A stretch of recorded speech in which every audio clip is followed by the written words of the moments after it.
आणि यानंतरची बातमी महाराष्ट्रातल्या राजकीय वर्तुळातून आजच्या दिवसातली सगळ्यात महत्त्वाची।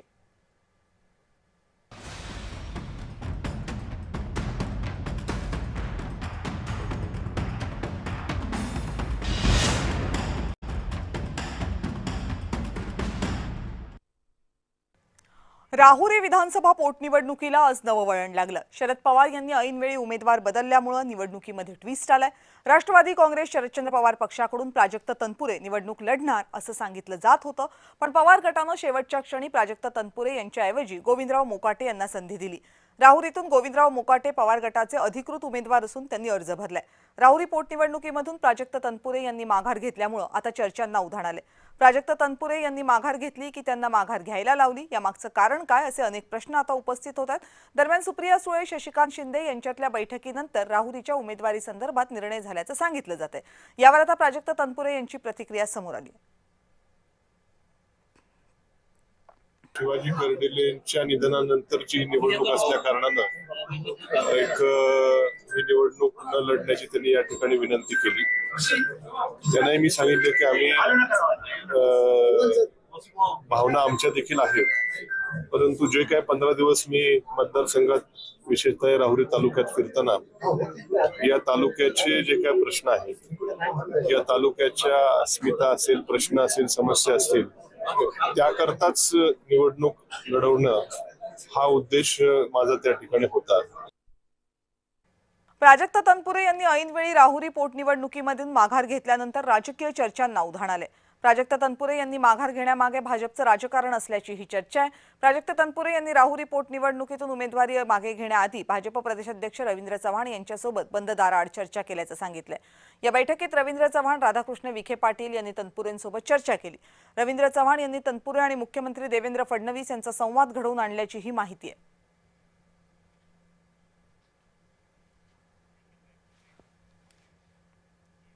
ऐनवेळी उमेदवार बदलल्यानंतर पवार गटाची प्रतिक्रिया समोर आली आहे। प्राजक्त तनपुरे यांची निवडणूक लढण्याची मुळात इच्छाच नव्हती असं राष्ट्रवादी काँग्रेस पक्षाचे प्रदेशाध्यक्ष शशिकांत शिंदे यांनी म्हटलंय। त्यांनी तनपुरे आणि भाजप नेत्यांच्या भेटीसंदर्भात प्रतिक्रिया दिली।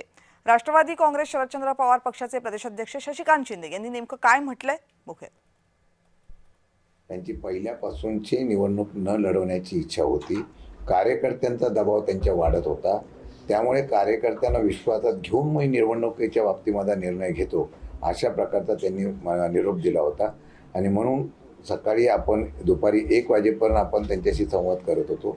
शेवटी त्यांची मानसिकता नव्हती ही वस्तुस्थिती आहे, त्यामुळे त्यांनी माघार घेतले असेल, परंतु आपण उमेदवार तिथं महाविकास आघाडीच्या वतीने त्या ठिकाणी दिलेला आहे। परंतु भाजप सोबत ते बोलणी करतात, हे मात्र महाराष्ट्रामध्ये संपूर्ण महाराष्ट्र ते भाजप बरोबर ते बोलणी करायला गेलेले नव्हते, भाजपचे नेते त्यांच्याकडे गेले होते असं मला कळतंय। मला काहीची माहिती नाही, पण भाजपचे नेते त्या ठिकाणी गेलेले होते त्यांच्याशी चर्चा करायला। मला वाटतं की भाजपला निवडून यायची शक्यता अशा वाटत नाही का, म्हणून त्यामध्ये अशा प्रकारची मार्ग काढण्यासाठी किंवा मध्यस्थी करून अशा प्रकारचा प्रयत्न केला असेल मला काही कल्पना नाही। परंतु मला वाटतं की शेवटी संघर्षातून कार्यकर्ता उभा राहत असतो आणि संघर्षामध्ये जे कार्यकर्ते लढत आहेत त्यांना पाठबळ देणं गरजेचं असतं। मला वाटतं तशा निर्णय आम्ही निवडणुकीला घेतो। प्राजक्त तनपुरे यांच्याऐवजी गोविंदराव मोकाटे यांना पवार गटानं उमेदवारी दिली, त्यांचा परिचयही बघूया। गोविंदराव मोकाटे हे पंचायत समितीचे माजी सदस्य आहेत। अनेक वर्षांपासून ते राजकारणात सक्रिय आहेत। दक्षिणेतील राजकीय सामाजिक क्षेत्रातील एक मोठं नाव मानलं जातं। गेल्या 20 वर्षांपासून इस्लामपूर ग्रामपंचायतीमध्ये एक हाती सत्ता त्यांनी मिळवली आहे। इमामपूरमध्ये माफ करा। मुलगी जेऊर जिल्हा परिषद गटाच्या माजी सदस्य आहेत।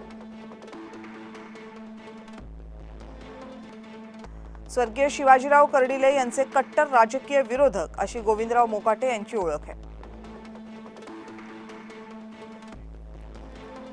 पण प्राजक्त तनपुरे यांनी ऐनवेळी उमेदवारी अर्ज न भरण्याचा निर्णय घेण्याचं कारण नेमकं काय, त्यांना गप्प कसं बसवलं?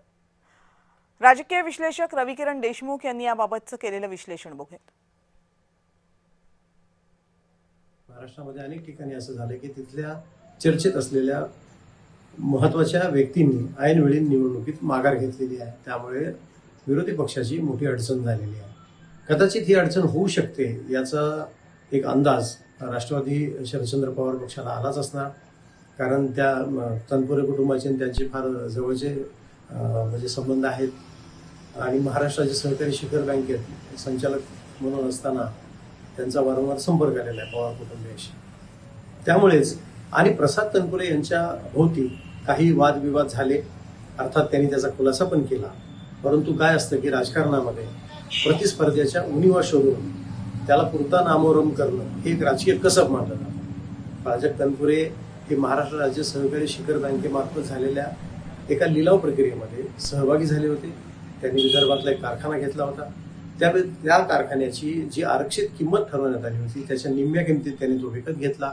त्याचे पैसेही त्यांनी काही वर्ष दिले नाहीत, तरी तो व्यवहार नियमानुकूल झाला. आणि विशेष म्हणजे त्यांचे वडील त्यावेळी महाराष्ट्र राज्य सहकारी शिखर बँकेचे संचालक होते. त्यामुळे कॉन्फ्लिक्ट ऑफ इंटरेस्ट असा एक वाद तयार झाला होता. यातून ते बाहेर पडत असतानाच त्यांनी ईडीची चौकशी पण त्यांच्या मागे होती. ईडीने पण त्यांची फाईल मला वाटते बनवली असणारच. तर या सगळ्या राजकीय पार्श्वभूमीवर सध्याच्या वातावरणामध्ये निवडणूक लढवणं हे कदाचित जोखमीचं ठरू शकतं. याची बहुधा त्यांना जाणीव झाली असणार असं शंका घ्यायला जागा आहे. आणि राजकीय भवितव्य अडचणीत आणायचं की एक निवडणूक लढवायची हा महत्त्वाचा मुद्दा आहे. त्यामुळे आधी काहीही घोषणा न करता तनपुरे यांनी ऐनवेळी निवडणुकीतून माघार घेतली.